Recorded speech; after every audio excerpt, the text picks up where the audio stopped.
Hello viewers, আসসালামু আলাইকুম। আজকে আপনাদের সাথে শেয়ার করতেছি উত্তরাঞ্চলের একটা জনপ্রিয় খাবার রেসিপি, যেটা আমাদের কাছে খুব ভালো লেগেছে। এই জন্য আমরা নিজেরা চেষ্টা করতেছি এবং আপনাদের সাথে শেয়ার করতেছি। রেসিপিটির নাম হলো ঝালের পোলাও। তার জন্য দেখেন আমরা সেদ্ধ চাল নিয়ে নিয়েছি। সেদ্ধ চালগুলোকে কড়াইতে লাল লাল করে ভেজে নেব। অনবরত নাড়তে থাকতে হবে, তা নাহলে এক সাইড পুড়ে যেতে পারে। এই জন্য নেড়ে নেড়ে ভেজে নেব চালগুলোকে পুরোপুরি লাল লাল করে। এই দেখেন গাইস, আমাদের চালটা পুরোপুরি ভাজা হয়ে গেছে। এবার এটাকে নামিয়ে নেব। ঠিক এইভাবে লাল লাল করে সম্পূর্ণ চালগুলোকে ভেজে নিতে হবে। এবার সম্পূর্ণ চালের মধ্যে ঠান্ডা পানি ঢেলে দিয়েছি। এ পর্যায়ে জালটা বন্ধ আছে। এবার এই চালগুলোকে পানিতে খুব ভালোভাবে ধুয়ে নেব। এই যে ভিউয়ার্স, সম্পূর্ণ চালটাকে ভেজে নিয়ে আমরা ধুয়ে নিয়েছি। ধুয়ে পানি ঝরানোর জন্য ঝুড়িতে রেখে দিয়েছি। এবার এটাকে রান্নার প্রসেস শুরু করে দেবো। আসেন আপনাদের সাথে শেয়ার করি। কড়াইটা ভালোভাবে গরম করে তাতে দিয়ে দিলাম সরিষার তেল। সরিষার তেলের যে কোনো রান্নায় স্বাদ দ্বিগুণ বেড়ে যায়। তেলটাও গরম হতে শুরু করেছে। তেলটাকে ভালোভাবে গরম করে তার মধ্যে দিয়ে দিয়েছি এলাচ, গরম মশলা এবং তেজপাতা। তার মধ্যে দিয়ে দিলাম পেঁয়াজ কুচি। সবগুলো উপকরণগুলো একটু নেড়ে চেড়ে নেব। পেঁয়াজটাকে এবং সম্পূর্ণ মশলাগুলোকে হালকা ভাজা ভাজা করে নিয়েছি। এবার এর মধ্যে অ্যাড করে দেবো পরিমাণ মতো লবণ, শুকনো মরিচের গুঁড়া,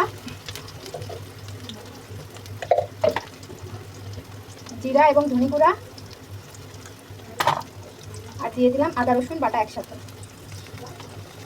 এবার সবগুলো মশলাকে খুব ভালোভাবে কষিয়ে নেব।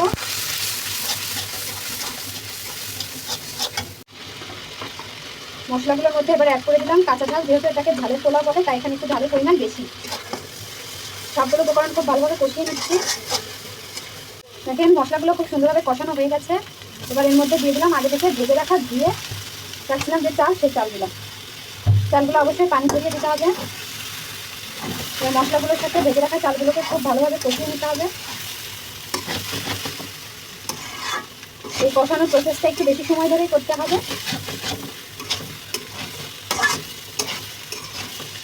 অনবরত নেড়ে চেড়ে ভালোভাবে কষিয়ে নিতে হবে।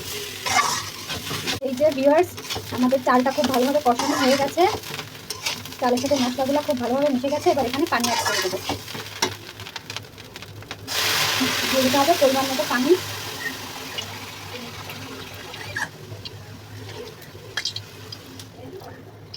পানি মেশানো হয়ে গেছে। এবার এটাকে একটু ভালোভাবে নেড়ে চেড়ে ঢাকা দিয়ে রেখে দিতে হবে।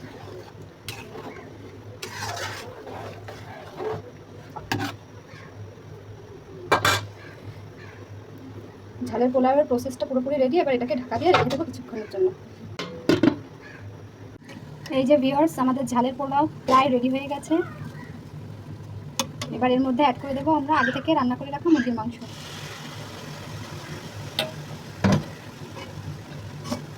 আবারও মুরগির মাংস দিয়ে ভাতটাকে খুব ভালোভাবে মিশিয়ে নেব।